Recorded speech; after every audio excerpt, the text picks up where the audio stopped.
Hello and welcome to another edition of Insane in the Fembrain. Insane in the Fembrain. Greetings, one and all. We're back. We haven't done one of these for a while, but here we are. We're starting again. Insane in the Fembrain coming at you. Good. Yeah, I'm glad. I hope you're all right. I hope you're well listening to this. I'm still loving doing these. In fact, I have a newfound joy for it. I realise that these connections, these conversations we're having with people, is just the ticket to getting me all fired up. Our guest this week is fine artist Suzie Larke. I met Suzie Larke initially through Jade, but we've since gone on to do some stuff together. There's a book coming out now of Suzie's, and what we did together is in that as part of the exhibition, and the exhibition is actually on the South Bank as well as we speak. It's up on, I think they're showing it on the side, it's outside, it's on the front of the building. I've got a photograph of it somewhere. I'll stick that up, link to this. And it really fired me up working with Suzie. It got things stirred within me. So yeah, this conversation will take a turn. We do get involved because Suzie's working on another project, which is to do with domestic violence. There's no other way of putting it. She's working on that, and it was a really interesting chat that I've never had before, and I will say that as well. I hadn't realised, I haven't really spoken about it, but unfortunately it's a thing it's very prevalent at the minute, and we got into it. And anyone listening to this, if you're going through that, if something like that, if there's something going on, it doesn't even have to be physical, like we talk about in the episode. Talk to someone, reach out, and I promise you there's someone there that will listen. Honestly, do it. It's a really interesting chat. I think you're going to love it. Suzie's it was really easy to talk to. She's a fantastic artist, fantastic woman. It's a real pleasure to have her on. So coming up in a bit is Suzie Larke. A podcast from producer paul.co.uk. So you good? You all right? Yeah, I'm good. I'm just, busy juggling just a zillion things and just dropping plates, if you know what I mean. All the time. Yeah. How did the exhibition go? Because it was, it kind of came along then we had another lockdown and... Yeah, so I found out yesterday that the exhibition in South Bank has been extended till the end of March, which is great, because I was just like, on one hand, I was like, yeah, amazing, having my work on the South Bank outdoors so people can actually, see it, walk by safely. But then having the limitation and having, just us being in lockdown probably until the end of February at least. And then I was like, yay. Got an exhibition that no one can actually go and see. Yeah, I know. I know. I felt for you because it's such a great idea. Yeah, and because the conversations that you and I have had about mental health, it's something that's obviously important to you. Yeah, definitely. I think the more I've been doing this project, the more I believe in what I'm doing, if that makes sense, or the more I see it's like worthwhile. It's definitely a worthy process of looking at stuff. And yeah. It's great. I mean, the photo we did together, the process of putting that together really fired me up. It was really interesting. Yeah, it triggered some stuff. In a good way. I know people connect the word triggered with negative things, but yeah, it really got me thinking about the show I was putting together at the time, and I thought it was great. It really inspired me. So I imagine that happened to the other people that you had on as well. Well, I hope so. They've said so, but then you just sort of worry that they're just telling you what you think you want to hear. Like, I found it really helpful. I found it really cathartic. I mean, I certainly did. But I think it's the kind of thing that you don't necessarily think it's going to make any difference. You're just doing a picture or whatever. And I think it's sort of through the process of making these images that stuff seems to come out, and you might realise it maybe afterwards, or... Yeah. Do you know what I mean? I know exactly what you mean. I find... How did you find it? Well, I found it... What I love about art, the art that I like, is that it's not just what's in front of you, the end product, but it's the story behind it, like how that came to be. Really adds to it for me. So if something's got a fascinating story, I'm more into. It makes me appreciate the art even more. The picture. Yeah, definitely. And seeing your process really opened my eyes to what goes on. Like it wasn't just a case of we're just gonna take some photos today. There was a real like the conversations we had leading up to it, and the conversation we had before we started doing the shoot. It was really inspiring to see. Good. Yeah, that's what any art I've realised that I'm into is it's not just what you see; it's the story as well. Yeah, which I love. You know, what got you going? What started you off? Why? When did you know you wanted to be an artist, or did it just sort of happen? Well, I guess I've always been creative. I've always been artistic since I was little, and it was one of the things that I excelled at in school. So I'm not very academic. I'm dyslexic. Right. Okay. But when I was primary school, when I was really young, I was always the top of the class in art and things like that, and I just found that very easy, and in fact, because I nearly studied fine art as a degree. So all throughout schooling, I did art, and when it wasn't until I was I was probably 15 when I was selecting GCSEs, and then I found out that we actually had the option of doing photography, and a friend had recommended it to me, and then that's when I started getting into the photography. And it's not until sort of the last 5 or 6 years that I've been doing this type of photography, this sort of fine art photography, and I think I've found it a way of combining my love of art and drawing with photography, because a lot of it is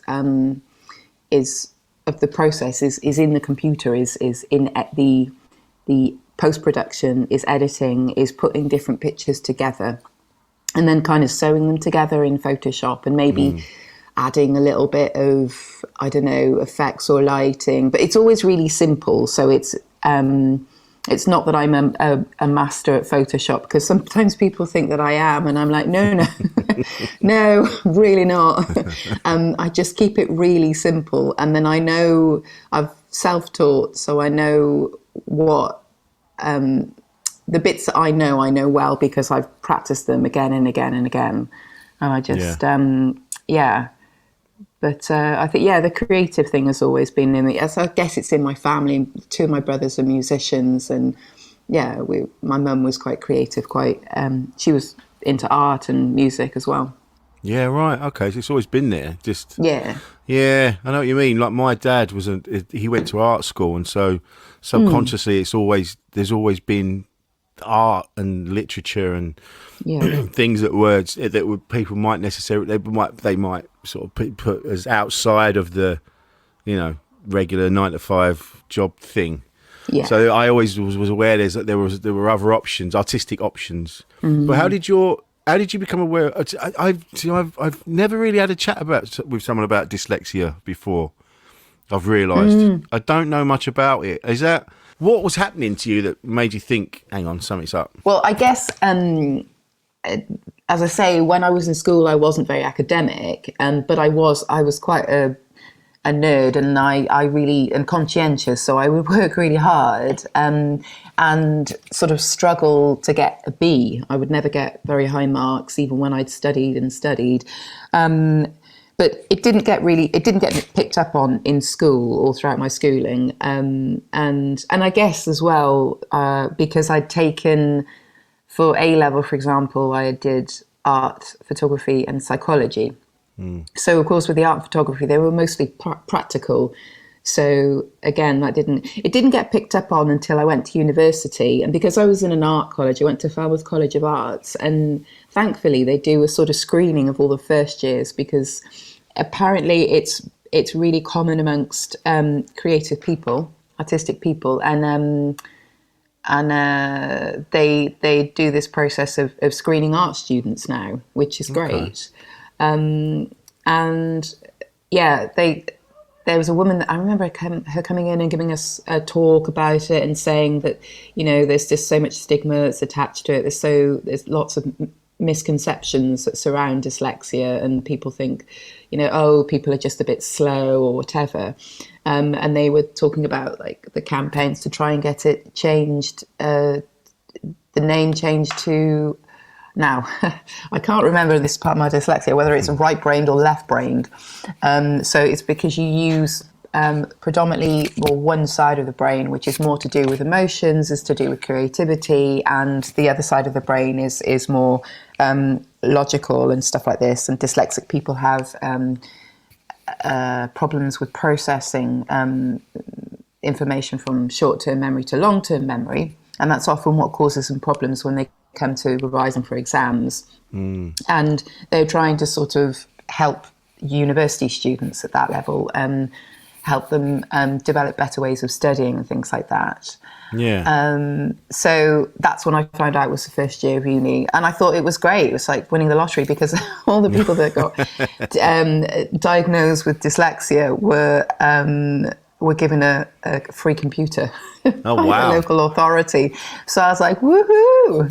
And I got a new MacBook, and I was well chuffed. It was just like, nice. I have won. It was great. And they even gave me Photoshop as well, even though that has absolutely nothing to do with helping me academically. But, I went to my local authority and they said, what programs would you find useful on this computer? And at the time you had to buy Photoshop as a program rather than, these days you can rent it from Adobe. Anyway, so I got that, but not that I did use it, because back in those days, I hadn't got a clue. We didn't really use Photoshop, because it was like 2001 I was in university, or 2000 I think I went to university. Yeah, right, okay. 1999, it's a while ago. Yeah, I think I know what you mean about not being academic. It's not, and there's this assumption that when you say it, people go, "Oh, I'm not saying I'm stupid." It's just I just didn't seem to be interested in what they were telling me. And so it didn't stay. It didn't really. I wasn't interested, so it didn't stay in. But then because of the system, you're made to feel, you're not into. If you're not following this, then there's something wrong with you. And you're like, no, I'm just not into it. I don't give a fuck. I don't care when the Normans came. I don't care. I want to go and do this. I want to go and do something else. Yeah, and I think that needs to change. That assumption that. Yeah, we should, because I'm fascinated by people that can reel off huge chunks of things they've just read, and quotes from films and stuff like that, and I think, I don't know if it's just the way my brain works, but I get to the end of a film, and then I either liked it or I didn't like it, but I couldn't tell you much about it. Yeah, I'm the same. Yeah. Unless there's particular things that really stood out for me. But those things are often visual things. And I think there's quite a difference, isn't there, between people, and some people will remember sounds more, some people visuals, or other people with details and facts and things like that. I've never been one to remember facts and stuff. I was rubbish at history. I liked it. I found it interesting. I just couldn't remember it. Yeah. So, Same. I find it, I see it all the time, or I'll go to quote somebody or something, and I'll always get it wrong. I'll go, and then my favourite thing is to say, "Well, I'm paraphrasing." I'm just talking bollocks half the time. But art always fired me up, and so I was really excited to be involved with what you were doing. Yeah, it was great. You got a book as well, is that right? It's a book coming out. Yeah. So it arrived yesterday, the day before. So we've got them piled up in the hallway at the moment, and I'm just putting the book onto the website at the moment, onto the shop, so that people can buy a copy. But it's been a long time coming. In some ways it's good I've been allowed extra time to work on the book because of the pandemic, because I was doing this project, it was commissioned by Unlimited, and then when you have a commission, it's sort of within a certain time frame you have to complete it by. But then the pandemic came along just as we were about to start touring the exhibition, and the world stopped, didn't it? And it's still kind of ground to a halt in many ways.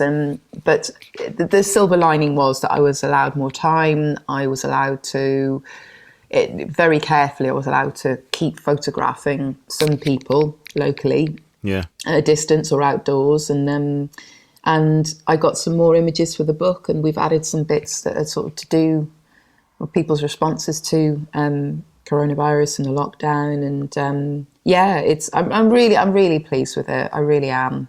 It's been it's been a long process. I had no idea what was involved in creating a book and getting it all together, and the tweaks, and then the tweaks on the tweaks, and then you're like, oh no, wait there, hang on, it's not quite right. I just need to tweak that tweak. And, it's just been like endless, but it's done, and it's, even now if I look at it, and my perfectionist brain will be like, oh, but what about this tiny little bit? Well, it's like musicians say, don't know, about albums, when they say an album's it's finished, it's done, but it's not finished. It'll never be finished. You can always tweak bits. Yeah, completely. Yeah, but it's obviously been it's been a godsend as well that you've had something to focus on. Yes. While all this has been going on. Yes. Yeah, that has been good. Yeah. How have you found it with work and stuff? I found it. You kind of. I think it shows. I don't know. It showed that there's more. I'm all right in a crisis. I feel I have my down days where everything I'm just full of despair and everything just seems pointless. But I'm able to, after a few days, I'm able to sort of go, right. I get fed up with feeling fed up. Oh yeah, I get fed up. I know what you mean. Yeah. Yeah, I get annoyed with myself that I feel depressed again, and I'm like, for fuck's sake, come on, man. Yeah. And then I sort of kick myself up the arse. Also, doing these podcasts has kept me going as well. Talking to people, and just having that connection, and then people messaging, going, mate, loved it this week. Okay, and it makes it. If someone is appreciating what you're doing, it fires you up to do more of it. Yeah, which I imagine is the same with art. People are. People see what you're doing and go, I love that. Maybe it triggered this. It made me feel that way and this way, and which keeps you energized, doesn't it? Oh, completely. And from something that went from in the early days, literally, it was just like, I'm just going to experiment, just play with some images that I wanted to make. Just for me, and didn't ever imagine exhibiting them or anyone else seeing them. From now, working now with other people making images, and them being very much in the public domain, and it's, and having the response that I've had, that I never imagined that people would connect so much with the work, and it's reassuring, isn't it? You feel like it's.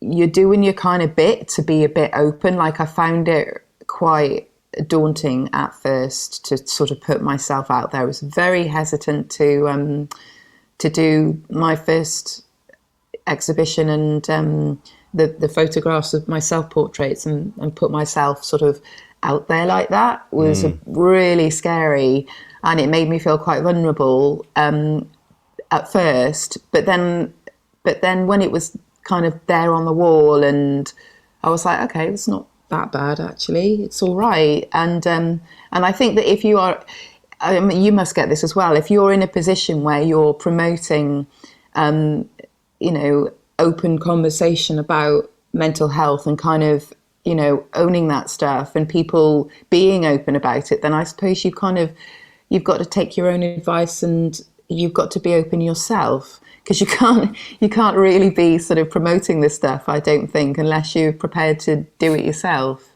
if you know what I mean. Absolutely. I absolutely know what you mean. Yeah, it's all about, you got to open up, you've got to reach out. And you know what, it's funny you say that, because there was a moment a few weeks ago where I wasn't. I realised I had shut down. I wasn't talking to anyone. Nothing was getting me going. And I completely shut down, and and then I think the hypocrisy of me telling people to reach out whilst not doing that myself, that sort of dragged me out of it. But I totally get what you mean. Yeah. But I think we will all have moments when we just, and that's valid too, where you've got moments days, weeks, that when you can't and you have to process things just by yourself, and you do have to allow yourself to just be. And if you can't, summon up the energy to do anything or to even get out of bed or whatever, then that's okay too. And you just got to ride it through. And then, but I think that like you say, the hope is that you get to the point where, I don't know, I identify with that sort of annoying the shit out of yourself, and then you're like, right, I need to talk to somebody, or I need to go out and go for a walk, or whatever it may be that makes you feel better. Yeah. I think it's and I think a lot of us, I know I do, we beat ourselves up if we've not achieved anything during the day, or even not, just sometimes just getting dressed is an effort, and you just like you've just said, you've got to just go with it. Don't beat yourself up, because like it's been said before, like people do that, don't they? You get trapped in this spiral of, what's the point? I didn't do anything today. Well, that's because I've wasted a day. Well, the tomorrow will be shit as well. What's the point? And you end up just in this horrible spiral where you should just allow yourself to go, you didn't do anything today, fine. You might not do anything tomorrow, but you might do the next day. But don't beat yourself up about it. Totally. And I know it's a bit of a cliche, but it's so true. It's so important to be kind to yourself and listen to the voices in your own head, these negative voices that are just constantly putting you down and kind of like, oh, you haven't done enough. I'm very hard on myself. And I'm always pushing myself to do more and more and better. But when you are exhausted, you just need to give yourself the break and allow yourself to do fuck all. Yeah, exactly. It's important to do fuck all sometimes. Mickey Flanagan used to do a bit about that, and he used to say about, like, I did fuck all. I mean, like, proper old school fuck all. Like, I think I ran a bath, that was it, but just doing nothing. Because it's all really, like, we watch films, we watch TV, and we watch this, that, and the other. It's so important sometimes just to watch a bit of shit, just to watch The Transporter with Jason Statham. Just something that that's not too taxing. Just go, that's cool. He's going to kick the shit out of all them fellas. Brilliant. All right, I'll watch that for a bit.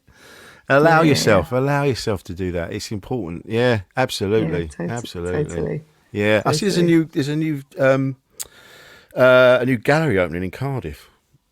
Oh, really? Yeah, Jade's mate Becky was talking about it online. This is what I love. I'm a huge fan of Wales and the people therein. There's so much going on. I was talking to Sean Smith, he's part of like the music side of it all, and there's so much going on. It's incredible. Yeah, it is great. I really appreciate it. Like I lived in Spain for 10 years, and I came back about 6 years ago, and I just appreciate it so much more than I did, when I was younger. I guess I grew up in Penarth, just outside of Cardiff, and I had my teens here, and then I went to university, and then pretty much after university, I went to Spain. So it'd been a long time that I hadn't lived here, and I really missed, I missed home, and I missed Wales, and I missed Cardiff, and the sense of humour here, and the warmth of people as well. Like, people are really genuinely friendly here. I really do like that. Cardiff in particular, I think as a capital city, it's really quite small, and I like that. It's intimate, and people are nice. People are warm. It's quite important. And like you say, there is a lot. It's really culturally rich. There's a lot of music. There's a lot of art, and there's a lot of people with a lot of enthusiasm to do stuff here, which is great. Yeah, for sure. That's the word, isn't it? Enthusiasm. It's not even. It's not even about smashing it. It's just the fact that people want to do things. That's a great word. I know the gigs when I started gigging, most of my gigs at the beginning were in Wales, so I spent a lot of time, and not just in Cardiff, but going off up into the valleys, going off to Aberystwyth and then up to North Wales. Everybody has been everyone was welcoming. You're right. Yeah. Yeah, I've got a lot of time for Wales. Yeah, it's a beautiful place. So is it just photography that you're dealing with now, or do you still draw or paint? No, I haven't drawn anything in ages. Well, unless you count my really great sketches that I do, which you've seen. I do some. Sometimes I will do the occasional good sketch, but normally they're little stick men, and I always sketch out the ideas before I put them into photos. Right. But no, it's mainly it's just photos that I concentrate on. I have dabbled with the idea of maybe doing some life drawing, but I've just never got the time, to be honest. And I really thought that you come to the end of a project and you think, oh right, that's it. I'm gonna have a month off, because I just feel like it's been non-stop for like the last 2 years. More than that, it's been 2.5 years I've been doing this project. And I thought, all right, okay, as soon as the book's done, as soon as the exhibition's done, I can sit back for a bit. But I've got a commission that I'm doing this month, and I've got it's got to be completed by the end of the month, which is it's just a series of 3 to 5 images, depending on how many turn out well. But a month isn't an awfully long time to do it, and especially not with the restrictions of coronavirus. But it's a really interesting commission, and it's for trying to illustrate the experiences of women who go through domestic abuse and controlling coercive behaviour. Oh yeah. It's really interesting. It's a research program that's been going for about 4 years, and they've commissioned me to make some images for the presentation that they're doing. And the program's called None in 3, which is the ideal, because it's 1 in 3 women will have experienced some form of domestic violence or coercive controlling behaviour in relationships, some kind of abuse in their lifetime, and they call it none in 3 because they're hoping that would be the ideal. Yeah. But in fact, from their studies, I think the prevalence of it is a lot higher actually than 1 in 3. Anyway, so they've developed, through the research and everything, they've developed a computer game as a kind of educational, informative tool to help women recognise some of these patterns, especially with subtle things like coercive controlling behaviour in relationships. Apparently, it's most common amongst women between the ages of about 16 to 25. So young women are most affected by this, and they're hoping to use this the computer game in schools, in universities, to help inform women of behaviours that sometimes a lot of it gets normalised, and they want to try and kind of dispel some of these myths and kind of go, yeah, no, that's not okay, Anyway, so my part of it is, and since I've been researching to do these images, you look online at kind of like images to illustrate domestic violence and stuff like that, and it's all really obvious, cliche, woman with a bruise on her face, a black eye, a cut lip, and it's kind of like, well, what about all the millions and millions of people that don't have any physical bruises, but what about all the stuff going on? Yeah, but there's a whole world of pain that they're going through, and so it's trying to depict that in images. But I find it a really fascinating and worthy project to do, and I think that especially when I was doing the research as well, I was just like, man, this is an area that kind of, it's crying out for some imagery that actually would try. I mean, it's quite a challenge, to be fair. Yeah. But I know what you mean. We do need some kind of imagery to express some of the suffering that goes on within some toxic relationships that you just physically you cannot see. And I suppose it's sort of in line with my last project, 'cause my last project was called Unseen, and it's about the struggles that nobody sees. We're all walking around with this stuff, but you don't tend to see any struggles with your mental well-being because it doesn't really physically manifest itself. Not normally.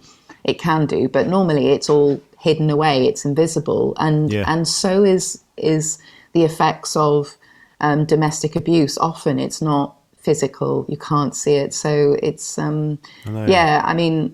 it's a great commission to have, because I just think, like I say, I think it's a really, really worthwhile absolutely and a cause. challenge as well, like you say, to to conjure up the image that portrays what you're saying about there being non sort of physical signs. It's funny, isn't it? When it's only when I know I've spoken to people and they're talking about their partner, and you're going, that's not good, but they don't. I've had it said to me as well when I've spoken about something that's going on. They've gone, no, that's not right, mate. That's not cool.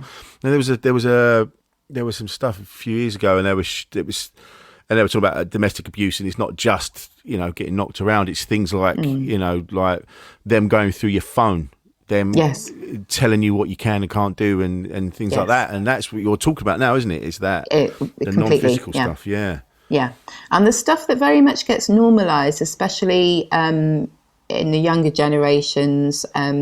Also, interestingly, the way that these days there's many more ways that people can get to other people, if you know what I mean. So exactly like with your phone. I mean, back in the day when we were growing up, we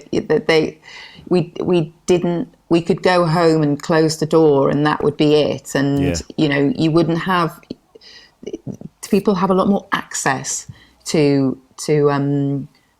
others now, and they can get to them in many different ways, and online, and texting or posting things online. There's lots of ways that bullies and perpetrators of domestic violence can get to their victims. And I mean, obviously that would be one that I'll explore with or at least one of the images is phones, is technology, and how that plays a role in tormenting people. Yeah. There's people I know. There's a friend of mine that she's brilliant. We were in a relationship years ago, and then it didn't work out, but we stayed friends. But I can't talk to her. We can't message each other because of her partner. He's always going through her phone and kicks off, and you're like, that's so out of order. It's just not on anyone. And I'd never dream of going through someone's phone. I know that sounds like it's not my phone. So it all comes down to trust. But there's no excuse for it. There's no excuse for any of this shit to do that to another person. I know. And you see it all the time, and it really breaks my heart. And then they say, and then people go, "Oh, we'll just leave him or leave her," and it's not as easy as that. No, they're doing such a great job of keeping you with that person.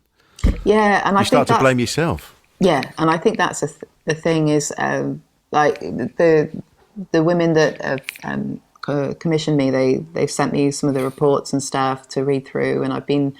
Oh gosh, it's been a bit hard going doing the research, but I'm watching some interesting documentaries and stuff. But often a lot of the victims will talk about this kind of insidious behaviour that it kind of gets into you and it creeps up on you, and people really do sort of lose their energy and the ability to fight it. And also, really depressingly, because there's always that, well, why doesn't she just leave? And really depressingly, in some of the most serious cases, I think, so of 75% of women, I think this is right, 75% of women who are killed by their abusers, this happens after they've left them. So it's often... Oh, really? Yeah. So, it's a really tragic thing because, and they say that, I guess, because the perpetrators, they have nothing left to lose.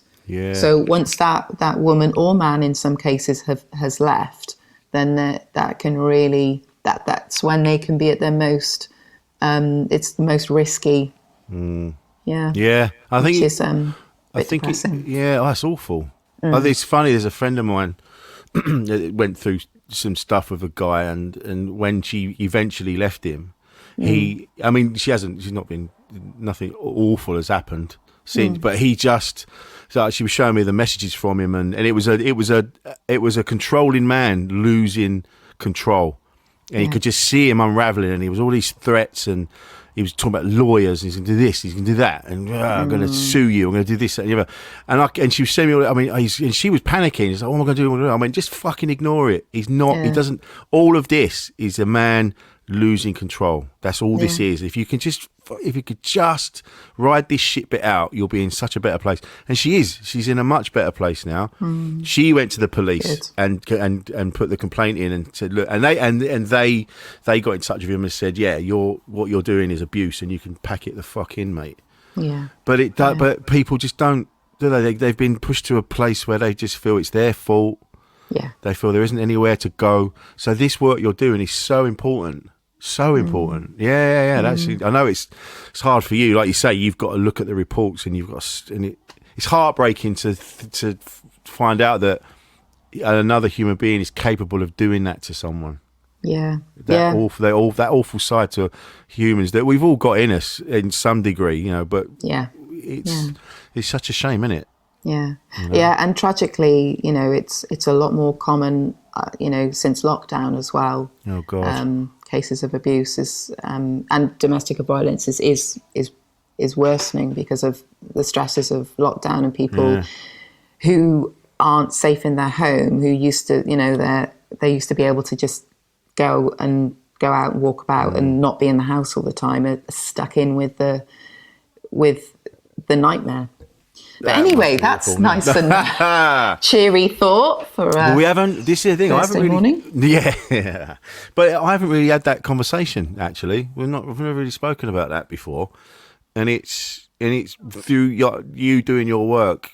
I will encourage someone to speak up and speak out and do something. So it's important. Yeah, and people will listen to this. There might be someone listening to this.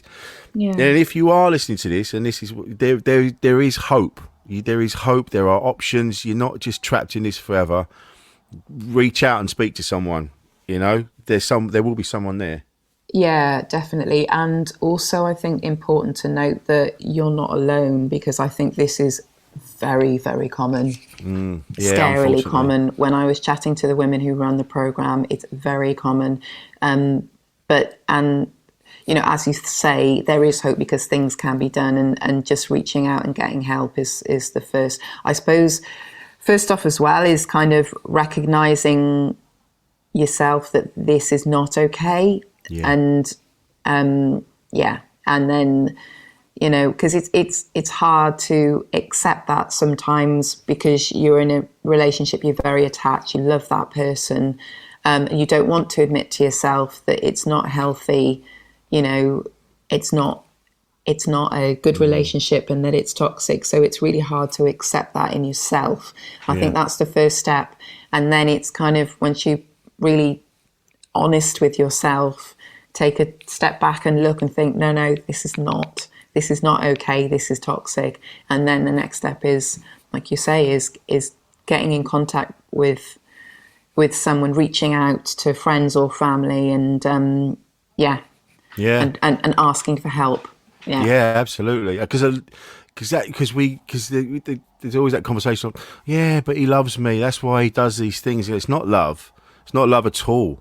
Love, if someone loved you, they encourage the best in you. They want you to do things and go out and live a life and have a nice time, and someone that's keeping you in and not taking your phone off you and checking up on you all the time. Who are you talking to? Where are you going? What are you doing? That's not love. That's not love at all. No. It's like with Jade and I, we are nothing but encouraging. I'm nothing but proud of her for all the stuff she does. And likewise with me, we do nothing but push each other. Yeah. And that's love. I imagine you get that with your partner. They're encouraging.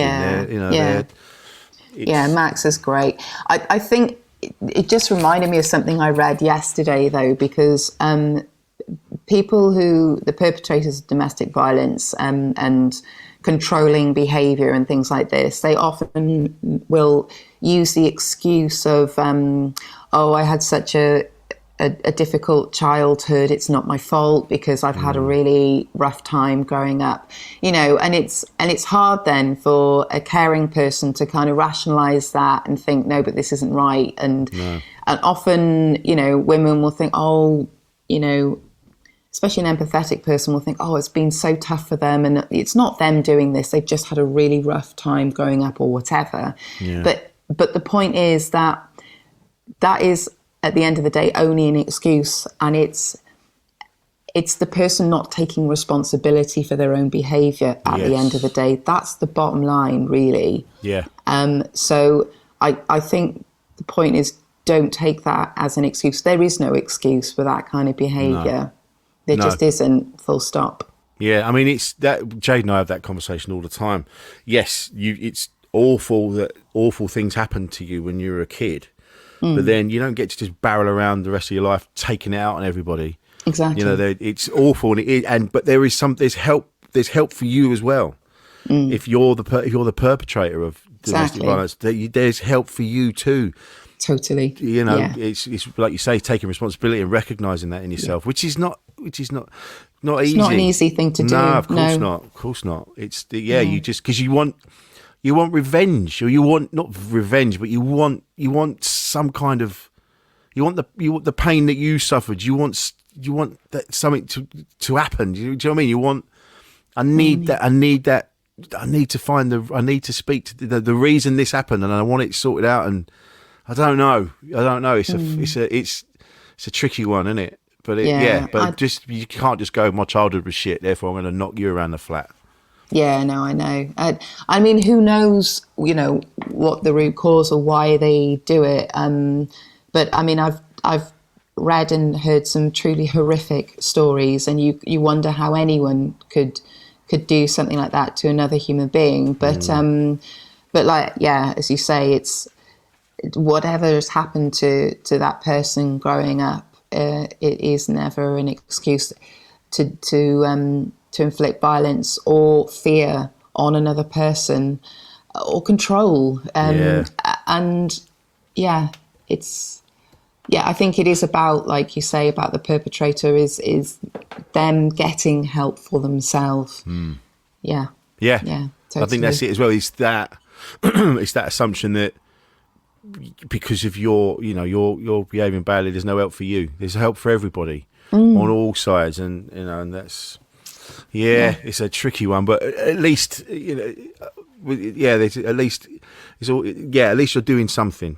Your work, I'm sure, will inspire someone to make a phone call or reach out. I think so. Yeah. I hope so. Yeah, I was pleased to be contacted. I was pleased to get the commission, and the women, they're so lovely. They were sort of like, I don't know if there's something that you'd be interested in taking on. And I was like, I think this is a great, project to do. I just think it's so worthwhile, and I'll give it a stab, kind of thing. Yeah, I'll give it a bash. Yeah. Well, I'm glad you're doing it, and I'm glad we could have this talk about it. Like I said, I've not really spoken about it before. It's not really. It hasn't come up, this subject, and again, it's a difficult one to bring up. Like, how do you? Yeah. Which is why we do these podcasts, so we can have that safe space to ask questions and do things like that. I will ask you this, changing the subject a little bit. Mm-hmm. What is fine art? What makes it fine? Is it just like that's all right? That's all right. It's fine. Because I've done work that people have gone, that's fine, but not. Yeah. Oh. Crikey. I don't put me on the spot. Well, it's funny because again, Jade's friend Rebecca Wynne Kelly, who's been on, she does fine art, and she's always talking about fine art, and what is it? I don't know. Well, I don't think I'm the best person to ask that, because I often have this problem of like, how do I define my photography? People, when people say, what do you do? And I say, I'm a photographer. Often people's response is, no way. Do you do that like full time? Do you make money off it? I think people get quite shocked that that's all I do. And then when they're like, what kind of photography do you do? And I'm like, oh, well, am I conceptual photographer? What does that mean? Because most art is conceptual, as in that it's based on some kind of concept. And then I'm like, and other people have said, oh, I would classify you as a fine art photographer, sort of, because I'm an art photographer. It's not, I'm also, the images I do is that photography, because what I do is it's composites. It's not straight photographs. Very rarely do I do occasionally. I have got some, and in my recent work, I've got some which are one single straight photo, but often 99.99% of the time, it's at least 2 or 3 photographs stitched together. Yeah, it's talking about different genres of photography, I guess. It's art photography, and I don't know why we call it fine art. No idea. No. I'd never really thought about it before. It's funny, isn't it? I suppose I would, yes. I mean, I suppose does it come down to whoever's looking at the art, how they perceive it? Yeah, and I really do hope that that it's that it is thought provoking, and it has been quite interesting listening to some of the reactions and the feedback that I've got through exhibiting the work, and it's interesting how each individual will sort of will perceive the images in a different way, and we often have a way of sort of projecting our own experience onto anything that we see, or I don't know, sort of listen to songs, and you, because of your own experience, you will pick out certain lyrics in a song and sort of think that it's about this, depending on your own perspective. And it's the same with visual art. You'll look at something and there might be something that's sort of nostalgic that's connects with you within that image, and you'll put your own personal slant on it, because it's quite interesting how varied, how different people have read into the images without them having known the backstory. And then I thought in the book, as you know, like I've asked participants if they wanted to. It's optional. All of the bits in this project were optional, and asked participants to put their own bit of text if they wanted to. And some chose not to, and some people had very short bits of text, were literally like 2-3 sentences, and others wrote a little bit more. One guy wrote a poem. And I think, like you say, I think it does add something else. I quite like say when I go to an art exhibition, I quite like to just have a look at the work first and make up my own mind about it, and then. But I'm always then interested in reading the blurb about the image, if there is one, afterwards. I like to do both. Yeah, I love it. I love this conversation now comes from art and art you've done. Do you know what I mean? I love that. These are the things that fire me up. And when I see, I've seen pictures and it's just, maybe it's like 3 blobs of colour. Well, it looks like just 3 blobs of colour, but they're not just blobs of colour. They've been put in a specific place on the canvas, and it stirs something up in you. I think I think it really is truly amazing, actually, that that. As you're saying, you can literally, when you put it down to like, I don't know, just the raw facts of, say, I don't know, someone like Rothko, for example, who's just got just bands of colour going across a canvas, but the emotional impact that can have is really quite profound. Who'd have thought? But that's what art does. I think it evokes something in us, and I think it's something that's it's hard to define, it's hard to put into words, and it's something that sort of it's not, maybe doesn't speak to our logic so much as it speaks to our senses, and that we have a reaction to it, and it's something that we feel. more than it's something that we could actually articulate in words. And I think that that whole point is sort of rooted in what I was trying to do with the project and scene as well, was with, struggles with mental well-being is, I think a lot of people do find it difficult to put it into words. And then I think that through accessing sort of visual language with this type of photography, it helps people sort of find a language to communicate how they were feeling, and then they can communicate that to other people. Yeah, absolutely. Yeah. That makes sense. It does, yeah, absolutely. If it doesn't sound a little bit poncy, but so I'm just trying to find visual language, darling. But you know what I mean. It's a language without words. Yeah. It's difficult to put stuff into words sometimes, but art, I think, cuts through that sometimes. It allows us to just cut through that and cut right to the senses. Yeah, and there's always the conversations like, well, there'll be a famous painting and people are, this is the best. This is top of the tree. This is it. Sometimes I look at it, I go, that to me looks like a load of old shit, but that's me. That's what and that's where they say art is subjective. That's what they say, isn't it? And so.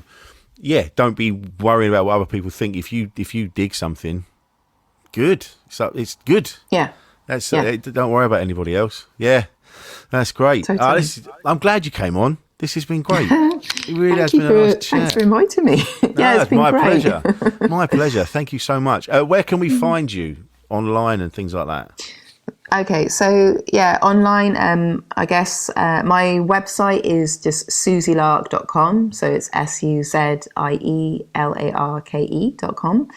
And then on Instagram, I'm at Suzie Larke, and Twitter at Suzie Larke. So it's pretty simple. Brilliant. Yeah. And the book when's the book coming out? So the book is out. I haven't done the official launch, but it is out, and as of today, it will be available to buy on the website. Brilliant. Fantastic. Thank you, Suzie, for taking the time and for coming to talk to us. It's been great. Thank you. Yeah, thanks a lot.